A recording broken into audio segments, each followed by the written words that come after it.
Listening to Ryan, it almost does sound like he was not consciously aware of his actions at that time, as if maybe he was half asleep and maybe the things that he was doing were things that he was used to doing with his ex that he just recently got out of a relationship with. So he's kind of like, oh man, I wasn't expecting this sort of thing to happen, because this is just something I'm familiar with doing. I'm used to doing this type of thing. Not to condone his actions for this young lady. Katie that's not used to this, because she's never been with a dude before, and she's never even conducted in these type of activities, you know. So it just kind of makes it like to say, okay, was this person completely entirely in the wrong for his actions? I honestly don't believe he was, even though, like she said, he read the text messages, he saw what she proclaimed that he was doing, but he himself says that he doesn't remember doing those things.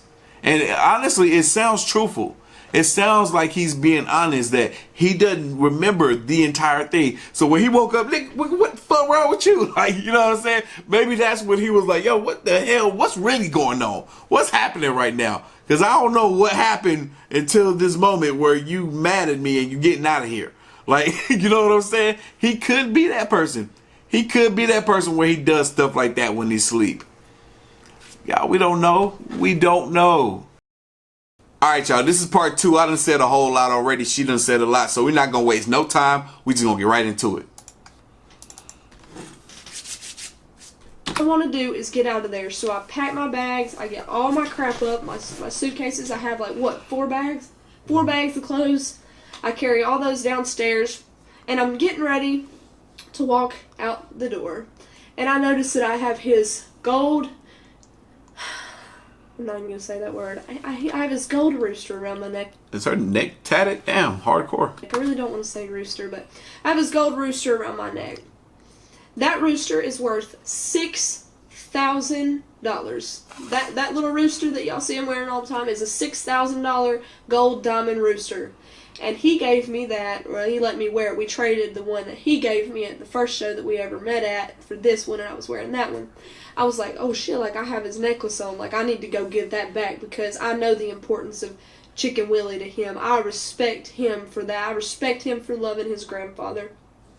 So I'm like, I gotta go put this back. So I take the necklace off and I put it down on the dresser, and me and Kiever get the bags and we bolt. Like, I'm tore up, we bolt.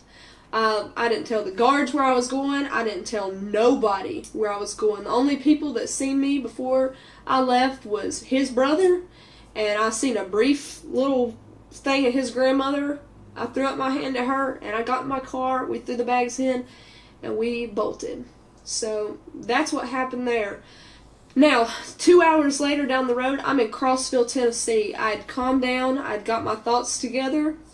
I'm not crying no more. I'm not flipping out. I've come to the realization that this man has made me feel pressured and violated. He has violated my personal space. He's violated my body, because when I told him no the first time, he continued to pull me in and grab me for the second time, and I told him no again.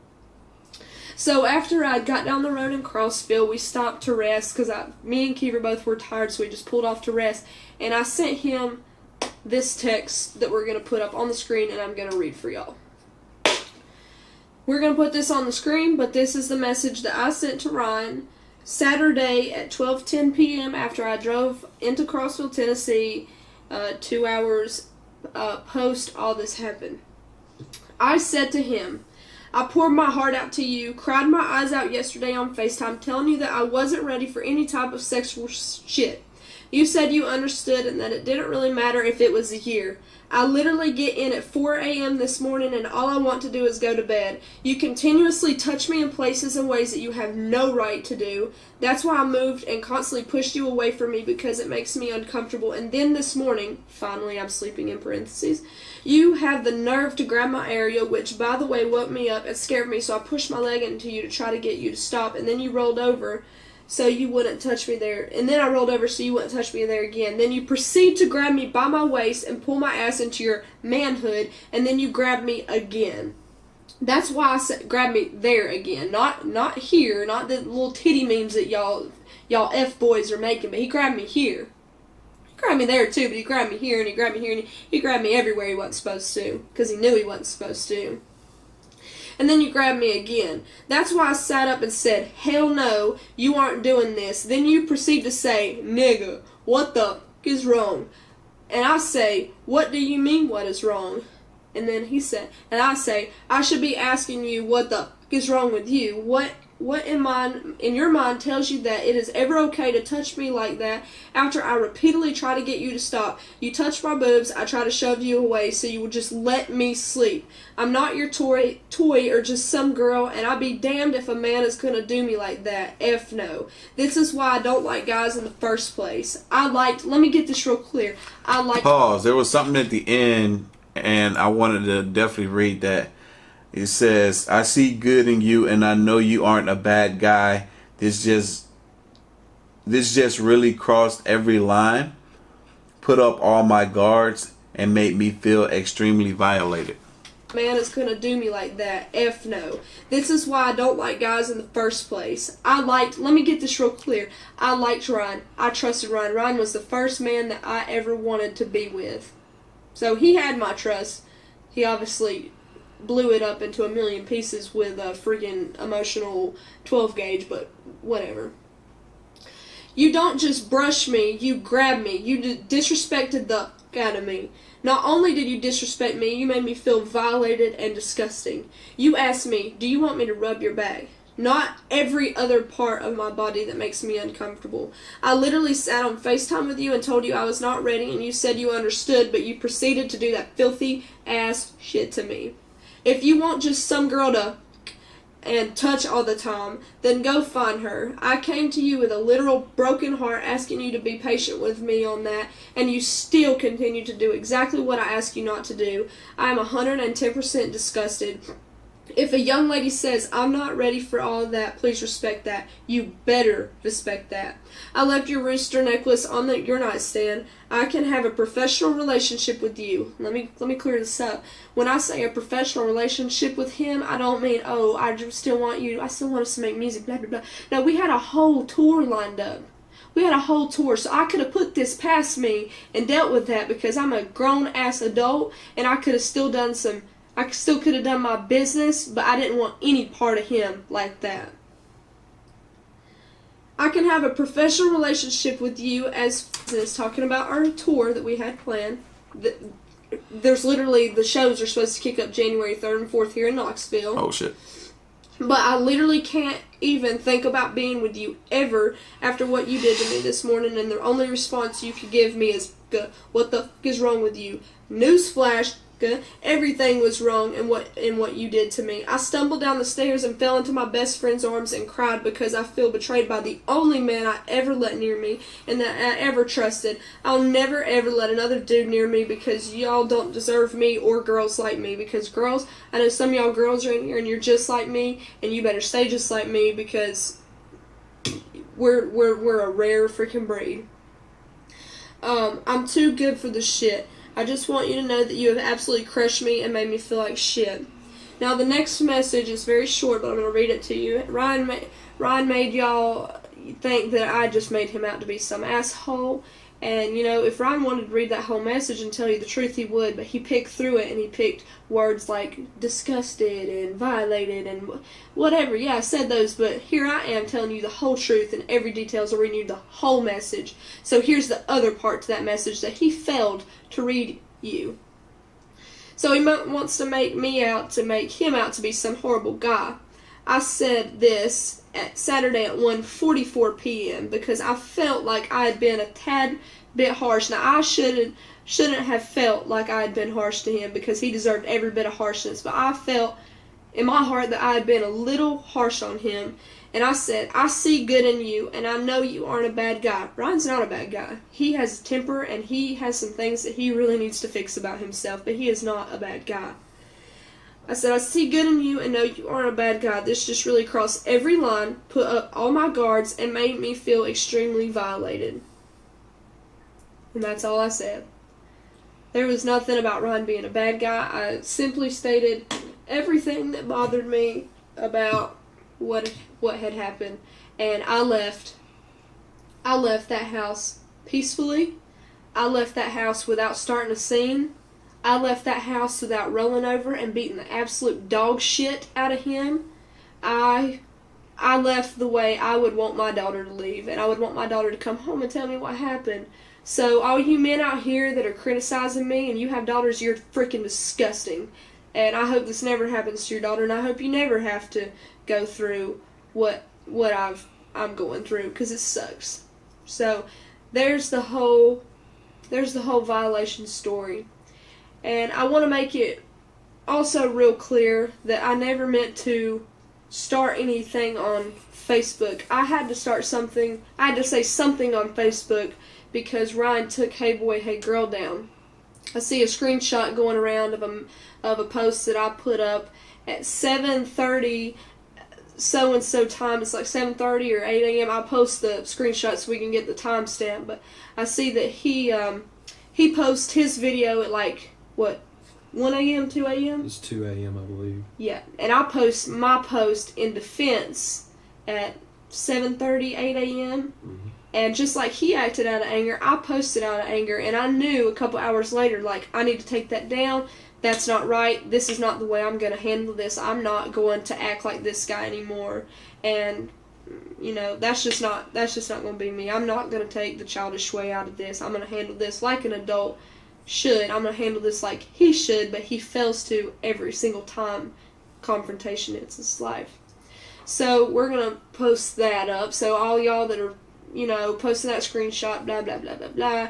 Yeah, that was 5, 6, 7 hours after he had posted the video. Ryan, I would also like to mention that my lovely best friend recorded your phone call from when you called me Saturday at 2:27 p.m. and you stated that you were asleep. And then we're gonna put all this audio in here, so you just wait. You stated that you were asleep, and then you went back on your word, and you stated that you were half awake. So were you asleep, or were you half awake? Because I'm gonna tell you like I told my friends. If you're asleep or you're half awake, and you have a gun under your pillow, and you turn over and you shoot your wife, you still murdered her. So whether you were asleep, you were half awake after I'd told you no, you still violated me. You still touched me in the way you shouldn't. And you... Well, for one, let me say this in regards to the sleep half awake type of thing. Half awake, you can do some things that you're not completely sound minded of, but sleep, your ass ain't really doing much of nothing. Unless it's known that you have like a sleepwalking type of condition, you're completely unaware of what you're doing. Half awake, somewhat aware of what it is that you're doing, your actions.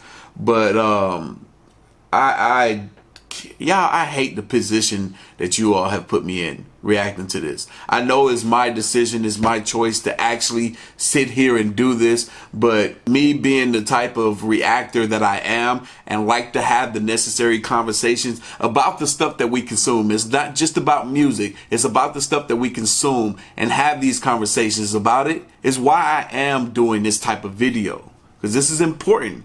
There's all type of life lessons that each of us can be learning from something like this. It has me realizing, all right, there's certain things that I need not to do if I'm ever in a situation like this and the female has addressed that she's feeling some type of way or any type of discomfort about my actions in regards to her. No, you shouldn't. So there's... As well as the opposite side of that, where a female can take something that may perceive to be one way, but it was actually another, and blow it up and make it bigger than it actually was. I'm not saying that either one of those two things was the case. I'm just saying that those are two things that we need to be aware of. So we're going to insert the audio.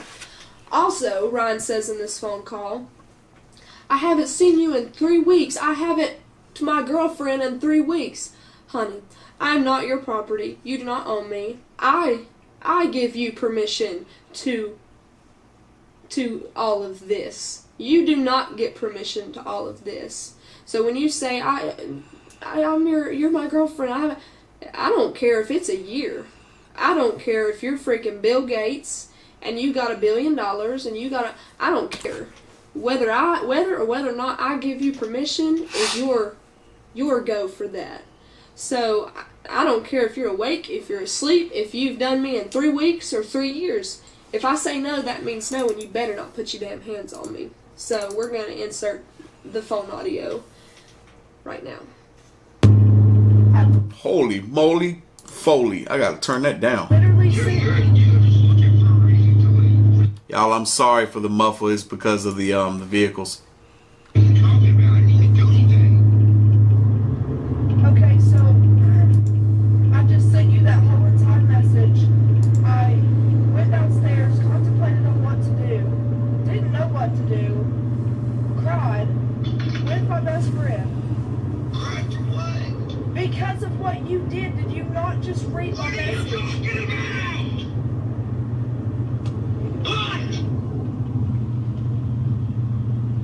I don't even know what you're talking about.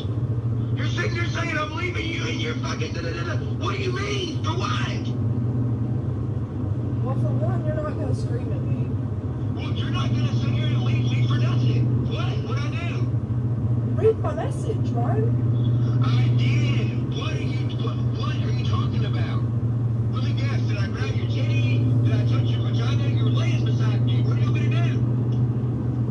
You're grabbing me, Ryan, and I'm trying to push you off of me, and then you continue to do it, and I finally have to push you off of me and wake up and tell you to quit. That's horrible. Oh, are you fucking kidding me? Really? That's horrible.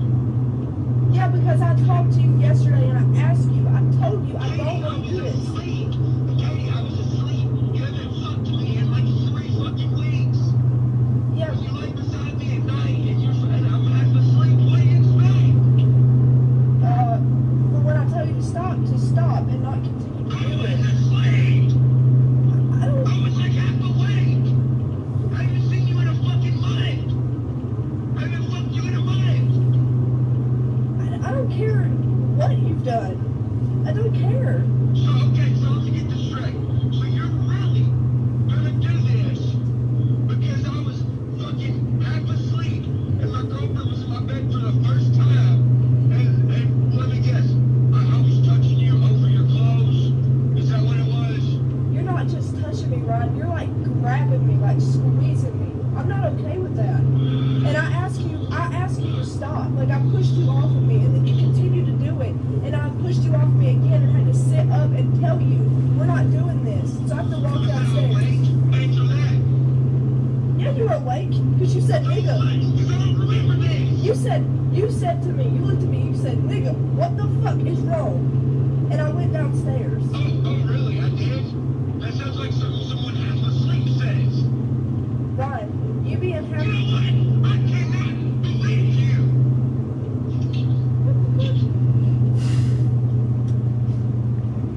Just block my number and don't even talk to me no more. I cannot fucking believe you. I'm just trying to express my concerns to you, and you want to scream. Well, Katie, are you fucking kidding me, dude? I wake up to a fucking long text message, a million miles long, about how I was the worst fucking guy in the goddamn world.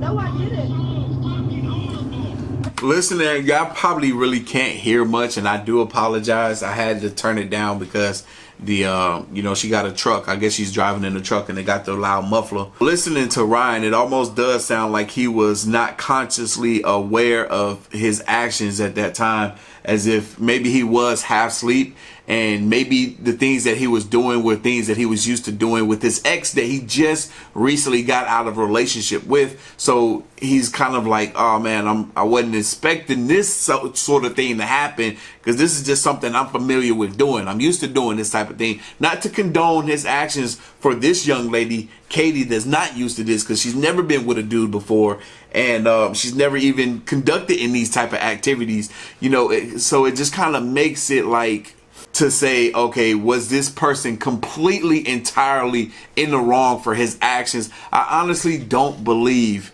he was, even though, like she said, hell, he read the text messages, he saw what she proclaimed that he was doing, but he himself says that he doesn't remember doing those things. And honestly, it sounds truthful. It sounds like he's being honest that he doesn't remember the entire thing. So when he woke up, nigga, what the fuck wrong with you? Like, you know what I'm saying? Maybe that's when he was like, yo, what the hell? What's really going on? What's happening right now? Because I don't know what happened until this moment where you mad at me and you getting out of here. Like, you know what I'm saying? He could be that person. He could be that person where he does stuff like that when he sleep. Y'all, we don't know. We don't know. No, I did.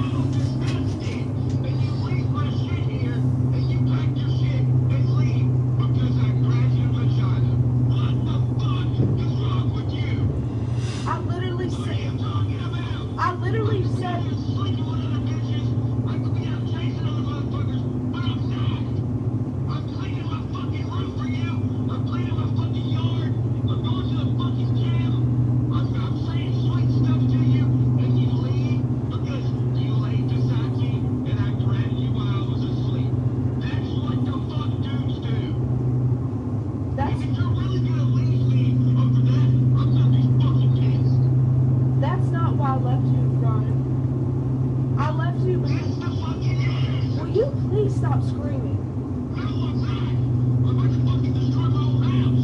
No, we're not just...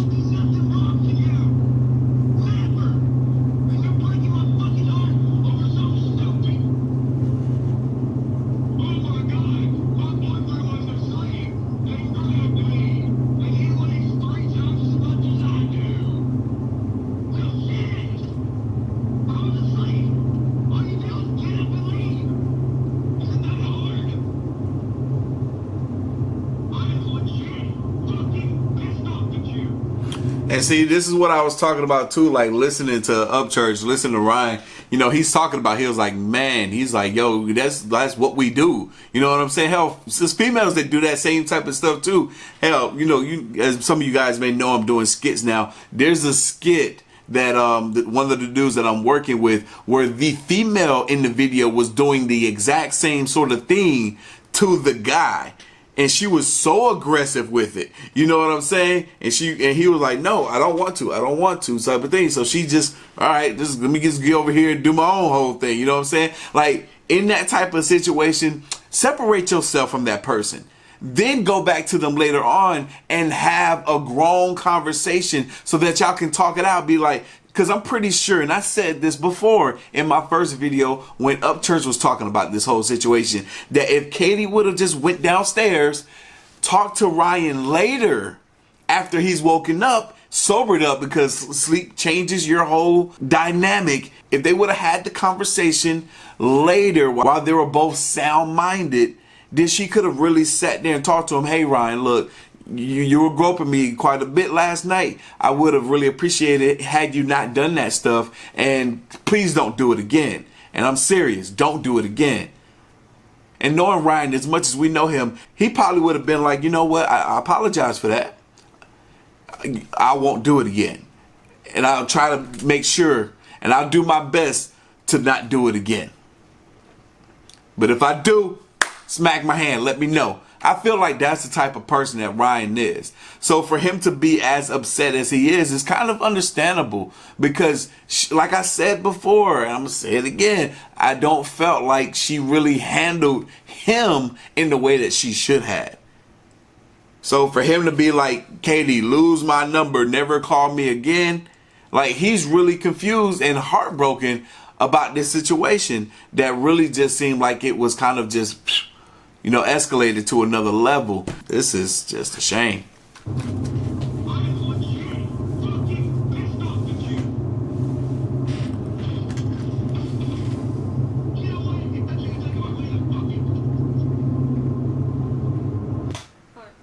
And I just want to make one more input. His mom got all over Instagram and bashed me, calling me a gold digger, saying I used him, blah, blah, blah, blah, blah, you're a thought, blah, blah, blah. Leroy, everybody's bashing me, being a thought, being a gold digger. No. I never asked for one thing from him. Not one. If I was a gold digger, I would have took his $6,000 necklace and I would have bolted down the road with it and hit a pawn shop and pocketed some damn money for myself, but guess what? I don't need money. Because I'm a good woman, don't need a man, and I ain't never needed no man, and from here on out, I damn sure don't need Ryan Upchurch to make me successful. I never needed Ryan Upchurch. I just sadly, for some reason, wanted him. You know, I never asked for the four-wheeler. I never asked for the Can-Am. You know, and again, if I wanted to use him, I could have been like, well, I'm taking the four-wheeler you bought me, the $10,000 four-wheeler. I'm taking the, how much you thinking Can-Ams are? The Can-Am are turbos. Yes. They're probably like $35,000. $40,000. I could have took the Can-Am that he bought me. I could have jerked my truck out of the driveway. I could have told Keeper to drive the Country Valley truck all the way back. I could have went to Bad Habits and picked up Johnny Cash. And let me tell y'all a story about Johnny Cash. When Ryan has the Country Valley truck, when I first got with Ryan, I said, Ryan, I really want to get you one of my vehicles so when I'm not here with you at the house, you have something to drive of mine. And he said, okay, well, the only way I'm going to take that is if you take my Mustang. I said, okay, like, that's cool. Like, I'll drive the Mustang when I'm in North Carolina, and you can keep my Country Valley truck. So then one day, me and Keeper was driving down the road, and we see this big freaking 1984 square body, and I'm just like, oh, this thing is so cool. So, and I know that me and Ryan are like the same person when it comes to taste. So I get home, and I'm like, he said we're going to town or whatever. I said, okay, well, there's a square body sitting at Backwoods Customs, which by the way are great people. So I gauge y'all probably hate me, but Backwoods Customs, Ashland City, Tennessee, check them out. I don't know how much more she has to say in regards to this whole situation. I think it's pretty much to the end. I don't know. I might edit some of this out, this last part, because it might not necessarily be that much importance. But at the same time, I honestly feel like because of the way that she handled the situation and how she kind of led with emotion, and him too, he definitely did too, but because of the way she handled and kind of left and sent him that whole long text message, I feel like that all of that could have been avoided. I was sitting right there, and I told him there's a truck down here at Backwoods I think you would really like. So we went and looked at it, and he was like, man, this is a really nice truck. He's like, go drive it. So me and the owner of the place, it was like the dad or whatever, we go drive it, and we get back, and he's like, do you like it? I was like, yeah, I like it. Like, it's cool. He's like, do you want it? I'm like, well, yeah, I want it, but I don't want you to buy it for me. I can buy it my damn self. Like, I don't want you to buy it. He's like, no, I want to buy this for you. Do you want it? And I said, okay, look. The only way I'm going to let you buy this truck for me is you keep your Mustang, and then this is the truck that I'm going to trade you for the Country Valley truck. We shook hands. Johnny Cash was his trade to me for my Country Valley truck. If I was using you, or if I was using your son, Patty, I would take my Country Valley truck, which rightfully has my name on the title, and I would have took Johnny Cash, my 1984 Silverado, that also has Katie McGalliard on the title, and I would have jerked both of those away from your son. But I don't give a shit. I don't give two shits what your son has. I don't want his money. I wanted his time. I wanted his company. I wanted to be with him, not for what he could offer me, because I already offered everything I needed to offer for my damn self. Plain and simple. I wanted to be with him because I loved him genuinely as a person, and if anyone says differently, you can kiss my ass and I don't care about it. So, that's about it. So, it's like I said, I never went to him to do any songs. He always came to me to do songs, and that's all I need to say. I never used that boy. This is all, everything I did to him was fair. So, if you think otherwise, like I said, you can kiss my ass and be done with it. So, yeah, Mama, church, I didn't use your son, so you can take your gold digger post off about me too. Okay, I have 2 more points to make. If I was going to use him, 1, I would have stayed in the relationship after he had violated me. It made me feel uncomfortable because of who he is and what he could have to offer. But because of who I am and what I have to offer myself, and I don't need him, and I don't need anybody else, I left because that's not right. Also, number 2, if I was using him, I would have let him buy the lake house in McDowell County that he wanted to buy. I never asked him to buy a lake house. You think I want? He's texting my mom saying, "I can't wait to live in McDowell County 6 months out of the year." You think I want to live in McDowell County 6 months out of the year? Hell no. You can stay at the lake house. I'm going back to Tennessee because I don't like being in McDowell. So if I was using him, I would have stayed with him and let him buy us a $1.7 million lake house. But let me tell you what, 2020, I'm buying myself my own damn $1.7 million lake house because I don't need him or his money or his lake house or his farm. I'm just gonna end that here. It's getting a little petty now. But y'all, what I know y'all got a lot to say about this, man. Y'all comment down below y'all whole feelings about this situation, because this was quite messy. Goodness gracious, this was quite messy. But yeah, we just gonna end this right here. If y'all like what I had to say, if y'all like my breakdown of this, I don't like this. I really don't like being in this position. But y'all asked for it. Y'all wanted to know my opinion. So no, Adam Calhoun chimed in on this whole situation. I believe he also took down was it Catching Hell? Was that the song that he did with Katie? And yeah, we're gonna check that out too. But damn, if y'all like this, hit that like button, hit that subscribe button. Stay tuned for more. As always, the link to the video is gonna be down in the description box below. Y'all go check this out for yourself. You have your own opinions on it. Make sure you follow your boy right here on the gram and Twitter at Artofkickz. To the next one.